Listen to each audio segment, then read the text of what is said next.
Fala, terceiro ano da Escola Jardim do Éden, tudo bom com vocês? Né? A gente vai falar de termoquímica a partir de agora, beleza? A gente já terminou a parte de estequiometria, né?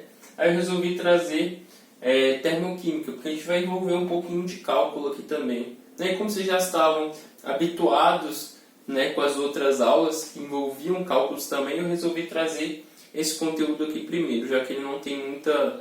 ele não necessariamente precisa de muita coisa que a gente não viu, beleza? Então vamos lá. Vou começar introduzindo a entalpia, né? Representado pela letra H. Essa letra H ela vem do inglês heat, que é calor, beleza? Olha só, essa definição aqui tem no seu livro, é o calor potencial de um sistema, tá? Essa entalpia vai ser dada como uma energia, beleza? Uma energia que envolve calor. Você não precisa saber muito mais do que isso não, tá? Tem outras definições até mais avançadas que envolvem até outros cálculos, tá bom? Mas a gente não vai ver isso aqui. Olha só, é possível medir somente a variação da entalpia. A entalpia em si, o H, a gente não consegue medir. A gente só consegue medir a variação dele, beleza? Então, o que eu coloquei aqui, ó, que para medir o ΔH, a gente tem o H dos produtos menos o H dos reagentes, beleza? Vai dar o ΔH. A gente vai medir esse ΔH aqui, beleza? Olha só. A gente tem as reações, tem que botar o acento, o tio. A gente tem as reações endotérmicas, que são aquelas que absorvem calor. Endo, para dentro, né? Térmica, que vem de temperatura, certo? Então aqui, ó, tem esse gráfico aqui que eu coloquei para vocês. Esse gráfico aqui não tem nesse capítulo, tá bom? Provavelmente ele vai dar em cinética, né? Esse gráfico aqui aparece mais quando a gente fala de cinética química. Beleza? Mas eu resolvi trazer porque o gráfico é realmente esse daqui, né? Ele, para não introduzir alguns conceitos para você, ele simplifica. Beleza? Mas eu não gostei dessa ideia, não gosto dessa ideia e resolvi trazer tudo aqui para vocês. Olha só, eu tenho aqui, ó, os reagentes. Eu tenho um gráfico, ó, de H, que é entalpia, e esse R aqui é caminho reacional, tá? À medida que a reação vai acontecendo, né, ele vai andando para a direita, né? E quanto maior aqui a minha altura, né, maior o meu eixo Y, né, maior a minha entalpia, certo? Então aqui, ó, antes eu tenho os reagentes, certo? Esses reagentes, eles ganham energia, ó, né? Para chegar num ponto chamado complexo ativado. Então, nesse complexo ativado, que esse complexo ativado é? Ele é um intermediário entre reagentes e produtos, beleza? Ele é isso, ele é só um intermediário, né? E aqui essa distância, esse tamanho aqui, ó, essa energia aqui, esse delta de energia, né, é chamado de energia de ativação. Eu coloquei EA, aparece EA. Então, mas isso aqui, ó, complexo ativado e energia de ativação, a gente vai ver mais quando a gente entrar em cinética, não se preocupe, tá bom? Só estou introduzindo aqui para vocês a ideia. Eu tenho uma energia de ativação, é justamente a diferença aqui da energia dos meus reagentes para o meu estado, para o meu complexo ativado. É essa diferença aqui, beleza? E o meu ΔH é essa diferença aqui, ó, do meu H aqui, né, e do meu H aqui. Então eu vou ter um ΔH. No livro ele traz o quê? Ele traz como se fosse isso daqui, ó. Deixa eu apagar aqui, com o dedo mesmo. No livro ele traz como se fosse só isso aqui, ó.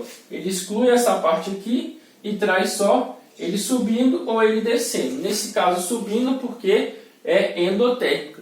Na exotérmica seria descendo, tá? Isso para o quê? Para poder medir aqui, ó, o ΔH, igual eu coloquei aqui, beleza? Então no meu gráfico só tem um pouquinho mais de informação, certo? Então é isso aí. Na reação endotérmica eu tenho aqui, ó, isso aqui, ó, H dos produtos, H dos reagentes, isso aqui, ó, é maior do que zero. Tá? Eu sei que é maior do que zero porque, olha só, os produtos aqui eles estão mais altos do que o meu reagente. Então aqui, ó, se eu botar aqui, ó, marcar aqui, ó, esse ponto aqui, ó, tá mais alto do que esse ponto aqui. Beleza? Então o H dele é maior. Se aqui é maior do que esse, o resultado tem que ser maior do que zero. Então ele absorve calor. Beleza? Eu vou escrever aqui sobre as reações exotérmicas para você, para a gente passar mais para frente. Então, galera, reações exotérmicas. Agora é o contrário das reações endotérmicas, certo? São aquelas que liberam calor. Então o gráfico, como é que vai acontecer? Os produtos agora vão estar mais baixos que os meus reagentes, certo? Então eu tenho que o meu ΔH aqui, ele vai ser menor do que zero, certo? Vai ser menor do que zero. Por quê? Porque o meu H dos reagentes, ele está maior, isso aqui está maior, mais alto do que os meus produtos. Beleza? Então ele tem aqui, ó, um H maior. Né? Lembra que, ó, esse gráfico é de H, né? Entalpia sobre entalpia por caminho reacional. Então quanto mais eu subo, maior é o meu H. Certo? Então quanto maior também essa diferença aqui, ó, maior o ΔH. Certo?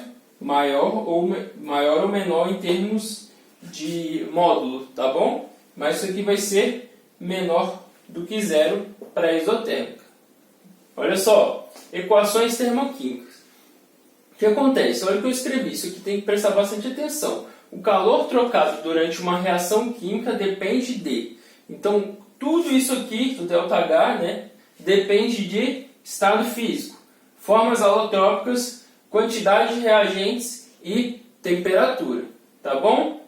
Então, aqui, formas alotrópicas, se você não lembra, eu já falei de alotropia para vocês. Né? São substâncias simples, elas se arranjam de formas diferentes. Um exemplo aqui, ó, que usei nessa equação, é o grafite. O carbono grafite e o carbono diamante são formas alotrópicas, certo? São substâncias simples que se arranjam de formas diferentes. Olha só, eu tenho que estabelecer as condições. 25 graus Celsius e 1 atm. Nesse caso, eu estabeleci essas condições. Certo? Nessas condições de temperatura, pressão, nessas quantidades molares aqui, ó, 1 mol e 1 mol, certo? O meu ΔH vai valer isso daqui, ó, menos 394 kJ, tá? Isso para 1 mol, certo? Como aqui é 1 mol, é menos 394 kJ. Se eu tivesse 2 mols aqui, ó, 2 mols, 2 mols, 2 mols. Quanto que ia valer meu ΔH? O dobro disso daqui. Tá bom? Beleza? Então, se você não entendeu, escreve aqui pra mim. Se você tem alguma dúvida, né? Eu vou tentar te ajudar ao máximo aí. Certo? Mas agora, falta eu falar de uma coisa pra vocês. Certo? Sobre isso daqui, ó. Não dá pra mostrar. Sobre isso aqui, ó. Vou mostrar como é que o estado físico, as formas alotrópicas, a quantidade de reagente e a temperatura vão influenciar, né, no meu ΔH, tá? Qual a diferença que elas vão fazer. Então, aqui eu já expliquei basicamente a quantidade de reagentes, né? Se eu aumento a quantidade de reagentes aqui, eu vou aumentar o meu ΔH. Beleza? Aqui, galera. Fatores que alteram o ΔH. Eu tenho, ó, estados físicos. Nos estados físicos, o que eu tenho? Ó, H de X, gasoso. O que é isso? Entalpia, composto X, no estado gasoso. É maior do que a entalpia do composto X no estado líquido, que é maior que a entalpia do composto X no estado sólido. Então eu tenho que... Os meus compostos, quando eles estão no estado gasoso e líquido, eles são maiores do que o sólido. Então, a forma mais entálpica dele é quanto eu tenho uma energia maior, que é no estado gasoso. Tá? A gente só pode fazer essa comparação aqui se a gente estiver falando do mesmo composto. Tá certo? Então, eu só posso falar que o estado gasoso é mais entálpico do que o estado sólido quando eu estou falando do mesmo composto. Formas alotrópicas. As formas alotrópicas menos estáveis são mais entálpicas. Beleza? Vamos lá aos poucos. Alotropia, já falei para vocês. Tá bom? Substâncias simples. Beleza? Então, alotropia tem que ser uma substância simples. E a substância simples, formada por esse composto, esse elemento químico, ela pode se arranjar de várias formas. Por exemplo, o carbono. Eu tenho um carbono que pode se arranjar de uma forma a formar o grafite, ou então o diamante, ou o grafeno, ou o fulereno. Eu tenho aí umas quatro formas alotrópicas do carbono. Eu tenho do oxigênio, que é o oxigênio molecular, esse que a gente respira, O2, e tem o O3, que é o ozônio, que está na camada de ozônio, certo? Então, observe o seguinte, em que ele está falando que as formas menos estáveis são mais entálpicas. Então, quanto menor a estabilidade, maior a entalpia, certo? Pensa o seguinte, o que a gente tem mais? A gente tem mais grafite ou diamante? No planeta. A gente tem mais grafite. Isso a gente consegue perceber pelo preço. O grafite a gente consegue comprar muito barato. Agora você vai comprar um diamante para você ver. Aí você vai morrer para pagar. É a vida toda trabalhando para comprar um diamante. Tão caro que é. Isso significa o quê? Que o diamante é mais escasso. Tá? Mais difícil de encontrar. Certo? Então, o diamante ele tem uma entalpia maior do que o grafite, beleza? Agora vamos fazer com oxigênio. Eu tenho o O2 e o O3. O O2 ele é muito mais abundante que o O3. A gente está respirando ele o tempo inteiro aqui, Então o O3 ele é menos estável, ele é mais instável, E ele é mais o que? Entálpico. Agora o O2 ele é mais estável e menos entálpico. Show? Quantidade de reagentes. Olha só, a quantidade de calor trocada é diretamente proporcional à quantidade de reagentes. Olha só, eu botei a equação aqui de novo. Tem o carbono grafite com oxigênio para formar CO2. Beleza? Show de bola? Então, olha só. Essa reação está andando daqui, Isso aqui é o meu reagente. O meu reagente ele foi para o meu produto CO2. Isso, gerou uma quantidade, de energia, de calor, de menos 394 kJ. Tá? Joule é uma unidade de energia, tá bom? Essa quantidade aqui, a partir dessa quantidade, a gente consegue determinar se ela é endotérmica ou exotérmica. Eu tenho um ΔH, se ele é negativo, eu tenho o quê? Uma reação exotérmica, ele libera calor. Então, se eu juntar carbono, grafite, oxigênio, O2 para formar CO2, eu vou formar CO2 e vou liberar uma quantidade de calor correspondida por essa quantidade aqui, menos 394 kJ. Tá bom? Isso quando eu estiver falando de 1 mol de cada um, Aqui, 1 mol de reagente. Agora, se eu tenho 2 mols de reagente, qual vai ser a quantidade de calor liberada? Vai ser 2 vezes maior. Porque aqui era 1, eu dobrei o valor aqui. Então, aqui eu vou dobrar o valor. Se eu dividir o valor aqui pela metade, se eu dividir o valor aqui por 2, cair pela metade, isso aqui também cai pela metade, beleza? Se aqui não fosse 2, fosse 30, aqui eu ia multiplicar por 30, beleza? E tem que tomar cuidado com o sinal, tá? Olha só, agora quando eu inverto a ordem da minha reação, quando o meu produto agora passa a ser reagente, imagina que eu tenho CO2 e eu quero produzir carbono, grafite e O2, Essa reação, ela passa ao quê? A absorver calor. Então, ΔH, ele vai trocar de sinal, beleza? Então toda vez que eu inverter a ordem aqui, trocar essa setinha aqui, beleza? Ó, troquei a setinha. Estava apontando para o CO2, agora está apontando para o carbono grafite, para o O2.